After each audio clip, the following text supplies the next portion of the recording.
I'm fiending for Bayern Munich. Can this international break be over already? Welcome to the Always Bayern Chelsea show. Today is October 11th, recording a State of the Season address for Bayern Munich here.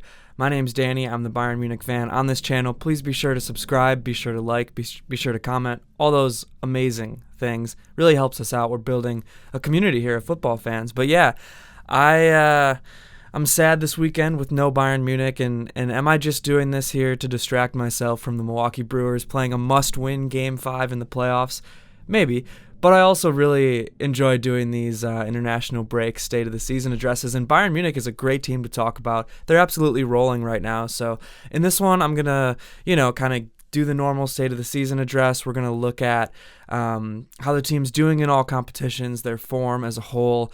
I'm going to break down my predictions from the beginning of the year, maybe update them if I see fit at this point, and also rank and review every player's individual performances. And then, kind of give a review of obviously the coach, but also the entire Bundesliga. So it's going to be a good one. Obviously, Bayern Munich is in a great spot right now, so they're a lot of fun to talk about. But yeah, let's hop right in here. Right now, Bayern Munich is perfect. Vincent Kopmany and co. went 10 for 10. The Bundesliga, they're sitting atop of the table with 18 points, 6 games, 6 wins, and a lot of the wins have been really, really impressive too.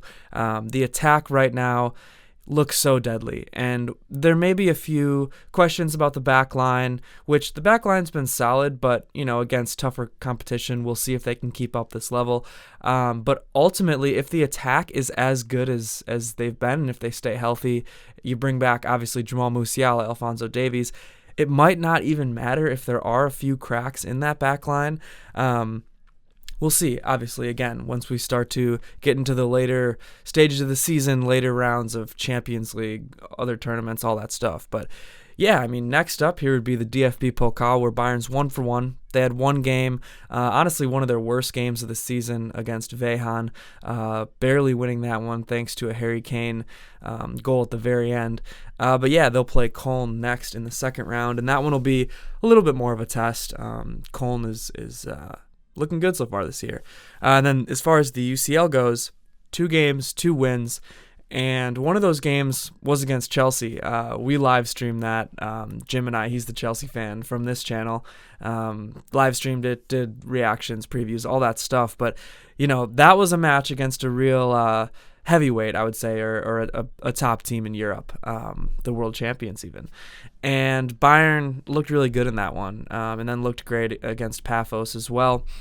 In their second Champions League game, they got Club Brugge coming up here after the break, but after that it'll be Arsenal, it'll be PSG first and then Arsenal. But either way, some really, really big matches in the Champions League coming up. So yeah, stick around for that. Obviously, always Bayern Chelsea will keep you covered. But Bayern's actually at the top of the table in the Champions League as well right now with 6 points and a +6 goal differential. Madrid, I believe, also has a +6 differential, but at least the SofaScore table that I had looked at had Bayern ahead of Madrid. I'm not sure what the second tiebreaker is, but ultimately it won't matter because there's so many more games left in this league phase of the Champions League now. So, Bayern's looking great. Bayern Munich is looking great right now.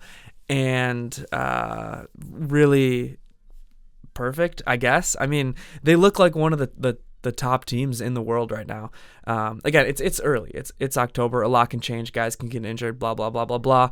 But Bayern will be getting Musiala back. They will be getting Davies back. Hiroki Ito should even provide some stability in that back line.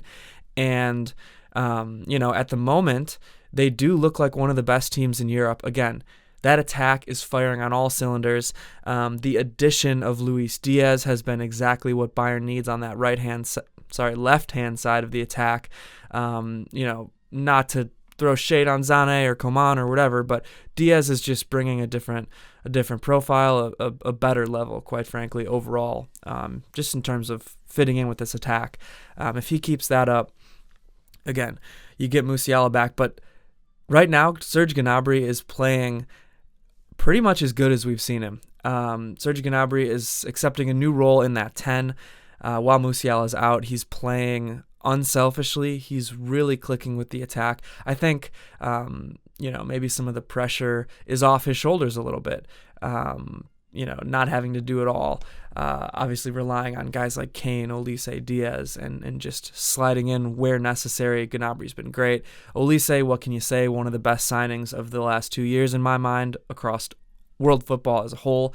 And Harry Kane is on a mission this year. There's a fire lit inside of Harry Kane that I've never seen before. I mean, of course, he hasn't been on Bayern very long, but I'm sure Spurs fans will tell you this guy's always been the real deal. But for me, and Kane's always been great. I've always loved him on Bayern, but this year there's just something different about the man, and he's really taking no prisoners and just far and away the best player in the world right now. So he's doing it all.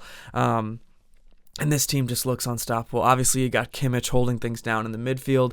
Neuer is playing like he did when he was, mid to late 20s, whatever. Neuer's playing great. And this team under Vincent Kompany is just all on the same page. I think Kompany, he had that year to maybe get the fundamentals down, and now he's maybe digging more into the details. Whatever it is, he is coaching this team in a way that is absolutely perfect. No complaints whatsoever about Vincent Kompany at the moment. He's rotating guys more. That was a problem last year, not this year. Kompany's the man. Kompany's the man. But yeah, let's go and look at some of my predictions now, because I do this. I predict in the beginning of the year. We kind of revisit throughout the year during these breaks and see what we're thinking. Bundesliga. First and foremost, Bayern has to win the Bundesliga. Bayern will win the Bundesliga unless a catastrophic event happens. But right now, it looks like there is not a lot of challengers at the moment. The Bundesliga, let's be honest, it got raided last year by wealthier clubs in the Premier League around the world. The Bundesliga got raided. A lot of the top talent left the league. So, you see teams like Leverkusen, who was obviously invincible 2 seasons ago, and then last year was great as well. They're just their team is a shell of itself from that invincible season. You have Dortmund, who's looking really solid, but can a team like Dortmund get to that next level to challenge a team like Bayern? I'm not so sure.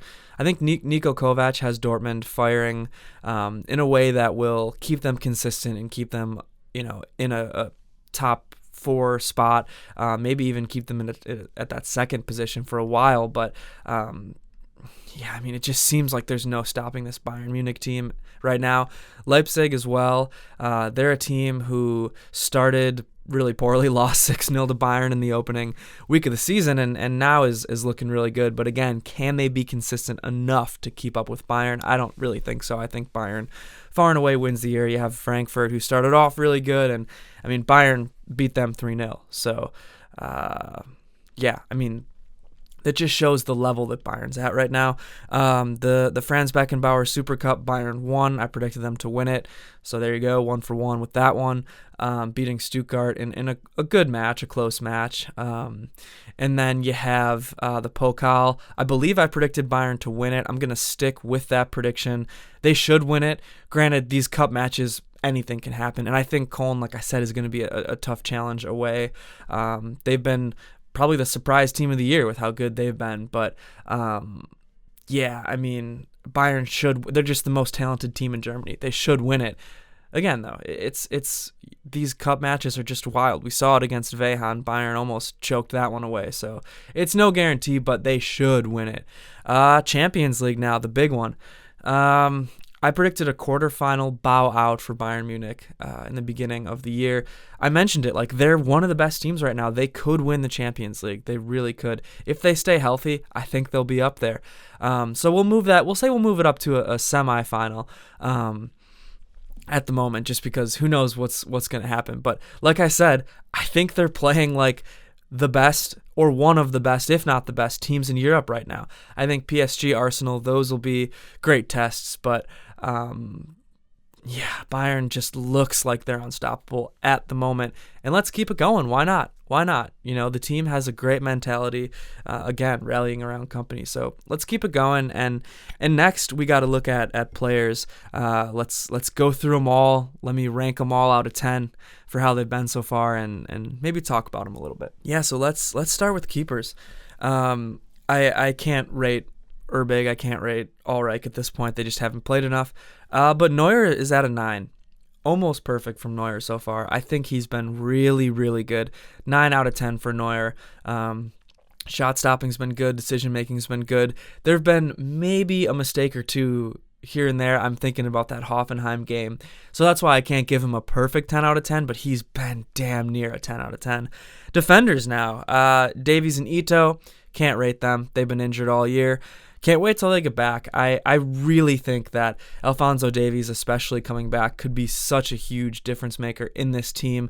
The way he attacks, that's no slight to Stanisic, who's been playing left back, although he's hurt now. So then it's Leimer, Guerrero, whatever.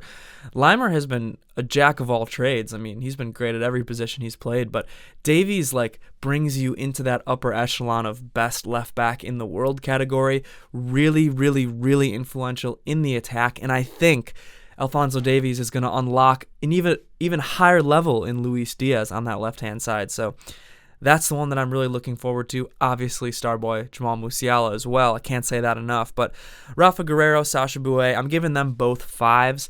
Guerrero is a guy who I don't think can play as a left back anymore. I've said it. He's a fine enough option at a 10 as a backup, whatever. All these other roles as a backup. At left back, he can play it, I guess, against a team like Paphos, for example. I thought that was a great example of a game where Guerrero could play left back, but it's really only a game where Bayern is going to have, 80% possession, and they're really not going to be challenged defensively. So those kind of games, Guerrero still has something to offer, but at this point, I don't see him as much more than a backup. And I could say the same about Sacha Boey. He's had some good performances here and there. He actually, I thought, did really good against Chelsea, so shout out to Boey for that. But,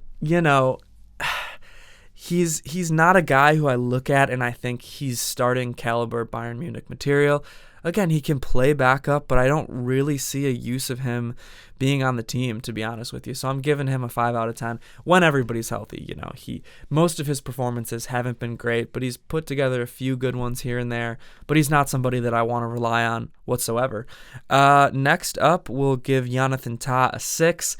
Tah has, in my mind, had a bit of a rough start to his Bayern Munich tenure. He's a good leader. I like what I hear from him in interviews. I think he's a good to great locker room guy, but just on the pitch, he's leaving a little bit to be desired, quite frankly. He hasn't looked sharp enough, fast enough. He's put together a string of solid performances now, but there's just been a lot of questionable moments where, the way Kompany needs his center backs to play, I'm not sure if Tah is quite the man you need. He's good enough, I'll say, in many instances. And I mentioned this at the beginning. When the attack can score 4 or 5 goals a game, does it matter? Maybe not. But I don't know if he's exactly the guy that Bayern Munich thought he was going to be when they got him. Next up, we'll say Josip Stanisic and Kim Min-jae. I'm giving them both 6.5s. They've been solid, and let me start with Stanisic, who is playing out of position, so keep that in mind. To be a 6.5 out of position, he played mostly left back before he got injured because of all the injured left backs.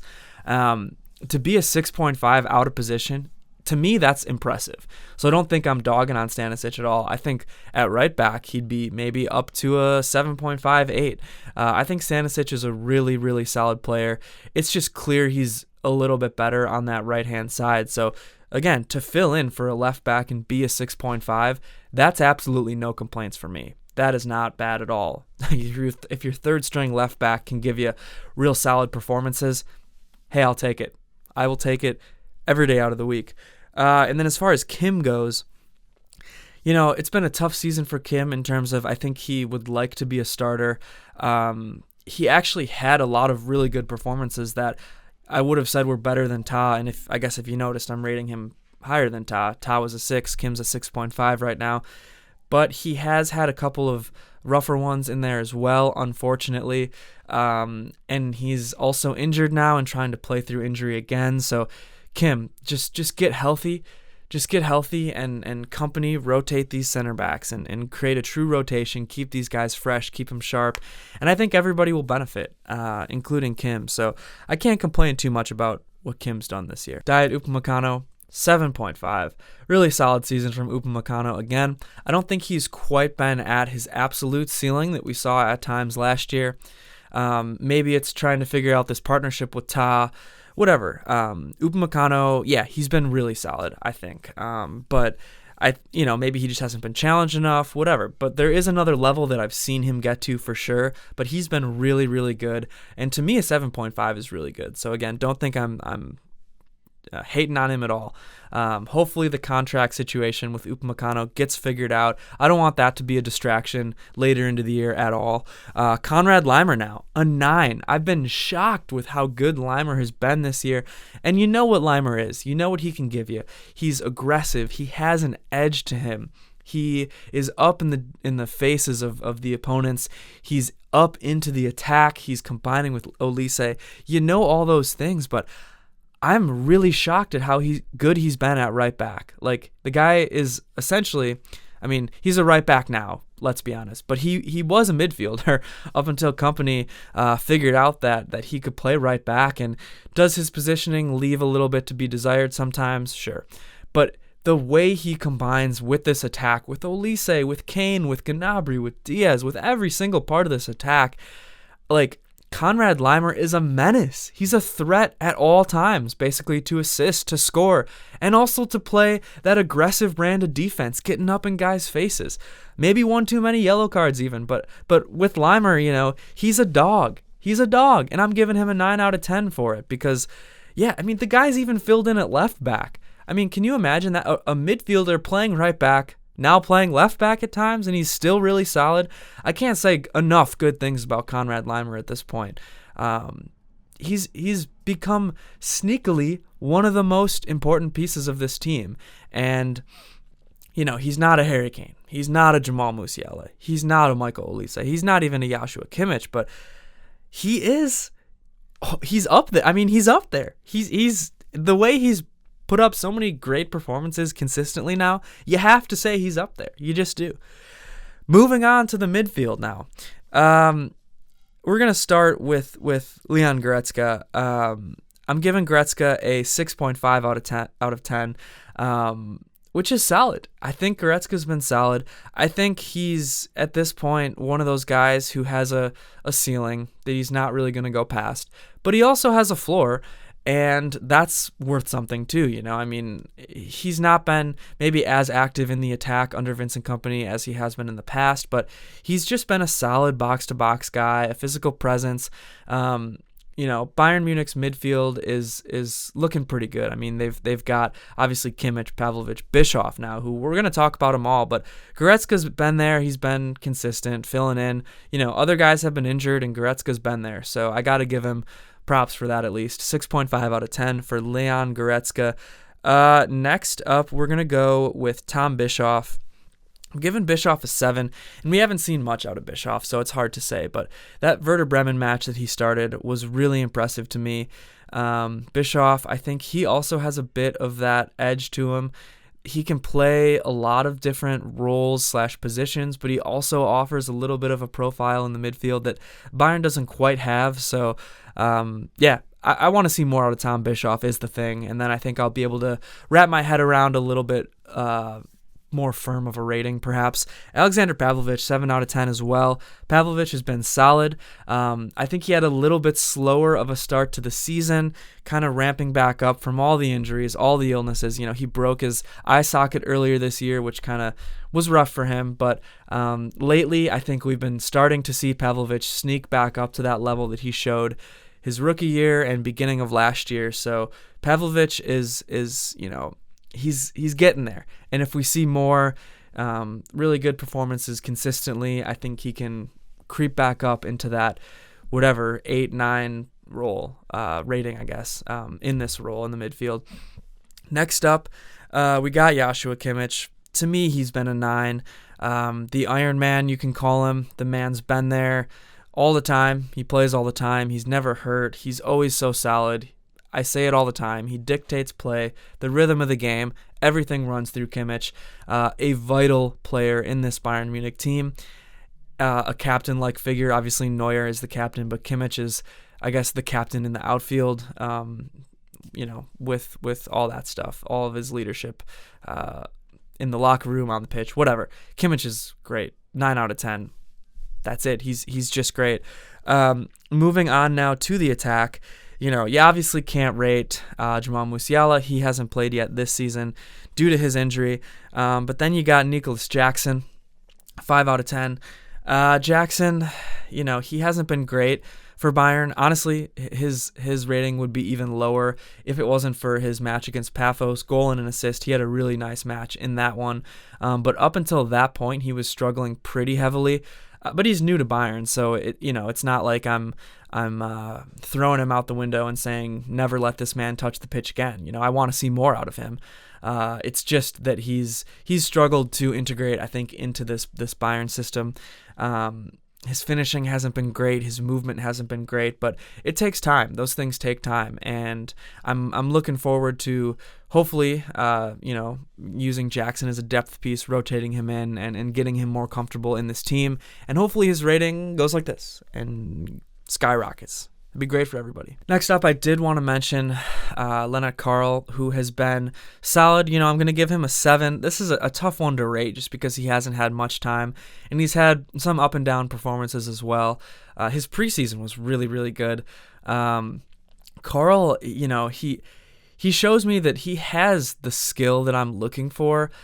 He's just a little bit rough around the edges yet. But he has a really high ceiling. He has the potential. He's a fiery guy. Has put in some great shots. Got an assist at least. I can't remember if he's scored outside of all those preseason matches. But either way, Karl, he's been a guy who is tough for defenses to handle, tough for teams to cover. And he's worked well with this attack. He loses the ball a little bit too much, but that's to be expected, I guess, as a young guy. And it's not something that bothers me too much yet in his career. I'd rather have him be aggressive and play his game and lose the ball than just be timid and offer nothing. So that's kind of what I think about Karl. I'll give him a 7, but again, he's tough to rate right now. Diaz, Gnabry, and Olise, all 8.5s to me. They've all been really, really good. Really, really good. Luis Diaz coming over from Liverpool. He doesn't speak German. He's coming into a new league with a little bit of a different style of play from the Premier League, obviously. And he's integrated with this team so well.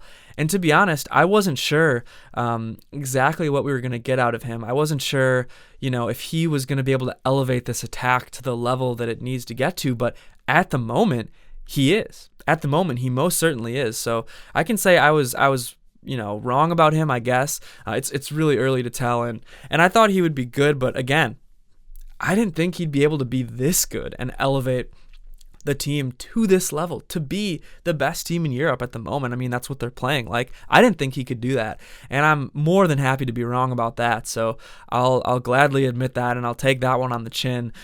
He's been, there's been a few complaints about his finishing, sure, whatever. That doesn't bother me at this point, just because of how well he's integrated with this team, and his work rate is so good, and he doesn't get discouraged with a miss. He'll keep fighting, and he's scored a lot, he's assisted a lot, and he just works so well with the team. And again, when Davies comes back, I think it's going to just push him even higher. I'm so pumped talking about the guy. I really am. And Serge Gnabry, I talked about him a lot. He's rejuvenated in this new role at number 10, and so much credit goes to Vincent Kompany for this. So much credit. Because Serge Gnabry is basically playing in his 2020 form. Will it last? I don't know. Gnabry's a streaky player, but I think that this role serves him well. I think being a super sub type guy, when Musiala comes back, obviously Musiala is going to bump Gnabry to the bench, but I think being a super sub guy, I think being a rotational guy, I think it's going to be great for him. And if he stays healthy, that's the thing that he always says. He's given a lot of interviews about this where he'll say, I don't know if I really feel that much different than these other seasons, but I just feel healthy right now, and I feel fit, and that's, I think, the difference maker for Gnabry. So, hey, knock on wood, let's keep this guy healthy, and let's just let him rip, because Gnabry cooks, and I have a little bit of a soft spot for Gnabry. I do. A lot of people don't, but what can I say? I think he's been great this year.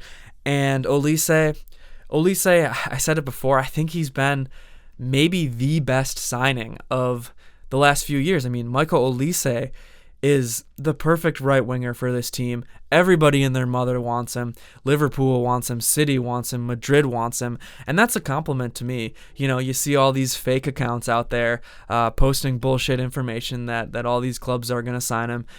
To me, that's a compliment, and it just makes me laugh. These guys like Bayern Space who just have absolutely no information, no inside sources. They tweet something, and then a few hours later, it gets disproven by a real reporter. And even though, some accounts run with it, and some actual journalists run with these fake reports, and then the Bayern Space will delete it 2 hours later and pretend like it never happened. So it's just funny to me, all this buzz around Olise when he's such a nonchalant guy, and I think he is happy at Bayern. I mean, I think he's good buddies with Musiala and Davies, and Olise, let's be honest, he's a tough nut to crack. I'll never know what he's thinking, but I love him, and he's just so perfect for this Bayern attack.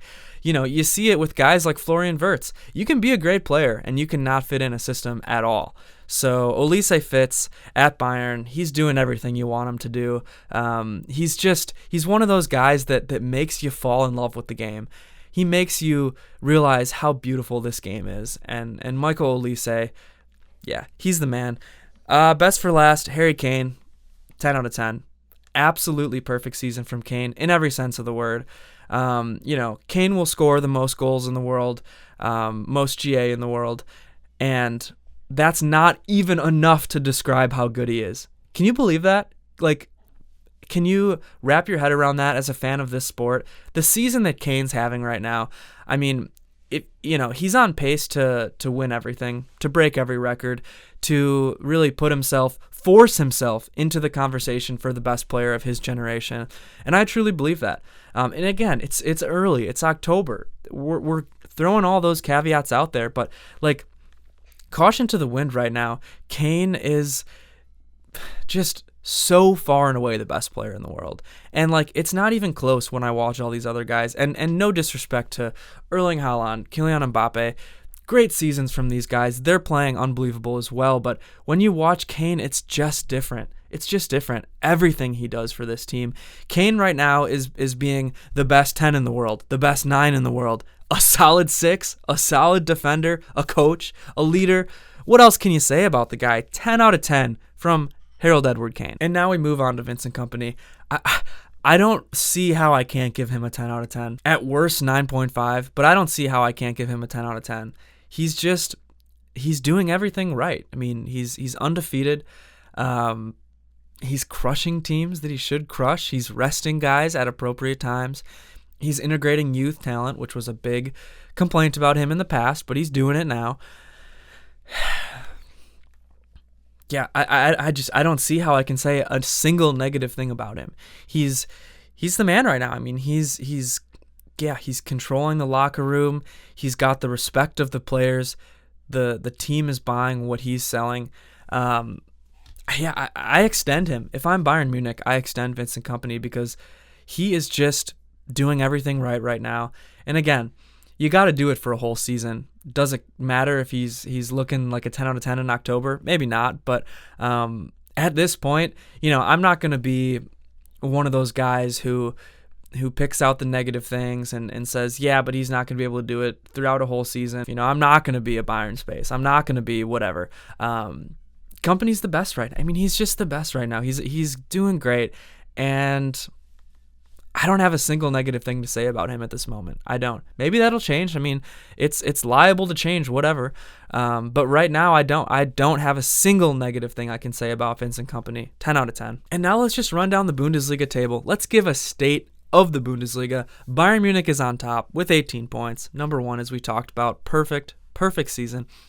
You got Dortmund in second. I mentioned it before. Can Niko Kovac keep this team running how they are? They're not like blowing me away. They're not knocking my socks off, but they're playing really solid. They're playing really good. They got 14 points in second, and Dar Klassiker is coming up, so we'll see, I think, what they're really made of. Maybe they'll surprise us and put up a damn good performance against Bayern.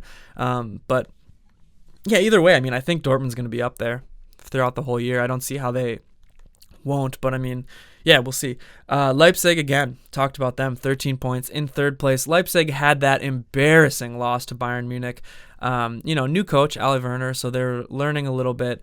And I think they were trying to get used to his system and whatnot in that match, but right now they've been humming, and they have the talent. They do have the talent to be a top Bundesliga side, but will they ever put it all together? We'll see how consistent they'll be. Stuttgart is now in fourth with 12 points. And yeah, Sebastian Hoeneß, I've said it before, I like him a lot as a coach. I think he's kind of maybe done a lot with a little in the past, and I think we've maybe seen his ceiling at Stuttgart just with the kind of team that they are, but they're in fourth right now. They are looking good, and again, they're another one of those teams who can definitely challenge for a top spot in the table, but can they challenge Bayern Munich for the throne? Probably not. Leverkusen next is in fifth with 11 points. Funny season for Leverkusen so far. I talked about how their squad got decimated, but Erik ten Hag fired after 2 games. Disastrous start to the season. And now they're looking like they found some stability under their new coach, and they've been looking good lately. So, I'll hand it to Leverkusen. It looked like they were going to have an absolute disaster of a season, but can they challenge for the top? I don't think so. I don't think they can. Köln is in 6th place now, and I mentioned it. They are the surprise team of the season, 10 points, and they started off the year really, really hot. They've slowed down a bit, but then looked a little bit better. So they're just a team who, they've been in the Bundesliga before 2 seasons ago, but last year they were in the Zweite Bundesliga, got promoted this year to the Bundesliga. And they've been looking really good. They've surprised me because I did not think they were a team who, I thought they'd be a yo-yo team. Zweite Bundesliga, Bundesliga, Zweite Bundesliga, Bundesliga. I didn't think they would ever fall so far down in the second tier, but I didn't think they would be at this point right now. And it's a long season, especially for a team like Köln, but maybe, not having to juggle European football and all that will kind of keep them competitive. We'll see. Frankfurt is in 7th with 9 points. Frankfurt started off really hot. They obviously got crushed against Bayern, and has fallen off a little bit lately. Frankfurt has been an insanely hard team to figure out. Their attack is really good. They're always finding these attacking guys who you don't expect to be good, and then they are. And so their attack looks really solid, but their defense, especially the goalkeeper position right now, has left some questions to be asked. They'll crush a team 5-1. They beat Gala 5-1 in the Champions League, and then they'll look like they'll get the brakes blown off them or whatever. They got crushed by Leverkusen, I believe.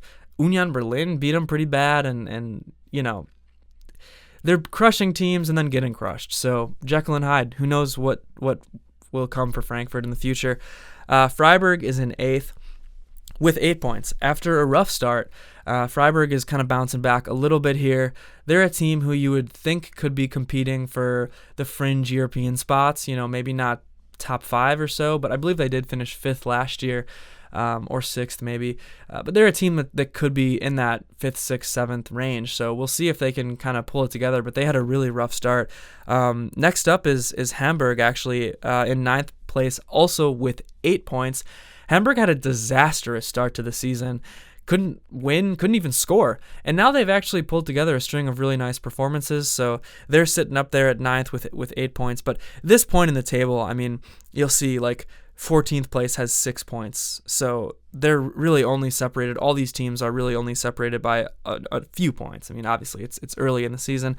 St. Pauli is in 10th place with 7 points. St. Pauli had a beautiful start to the season. They drew Dortmund, they beat Hamburg in the derby there, so Really good start to the season. They've fallen off. St. Pauli is a team, that I love them. They've been without their captain, Jackson Irvine, for a while, so it's going to be tough. They're a team who you don't expect to score many goals, but to put up great defensive performances, and they've shown that they are a steady Bundesliga side these last couple years.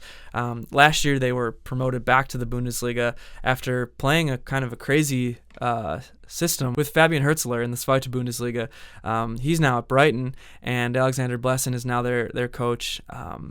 And he's been good, like just a different style though, just such a defensive style. But yeah, interesting to see. I hope they continue with a good run here. German football is just better off when St. Pauli is in the Bundesliga, in my humble opinion.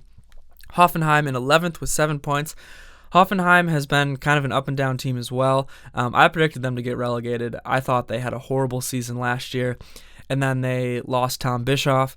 They're an interesting club. Obviously, they have had a rich owner. Not owner, it's the Bundesliga, but you know how it is. There are certain teams that can skirt the 50+1 rule, Hoffenheim being one of them. So they might be a team that like never really will be in too big of a danger to like stay relegated for long, but I don't know. They're a tough team to predict. Like, they have some talent, good keeper in Oliver Baumann, but they've just been up and down this year. Werder Bremen in 12th place with 7 points as well. They have been a team who have struggled. They've been decimated by injuries. They should be better. They could be better, but again, decimated with injuries. So I think they're just kind of holding off now until they really get their guys back and healthy. Union Berlin in 13th place with 7 points. Union Berlin is a team who I can't see, really competing for the top of the table. Maybe competing for mid-table is kind of their ceiling. We'll see. Augsburg with 14th place with 6 points. And they've been an interesting team to watch. Sandro Wagner, I think, is a really interesting manager.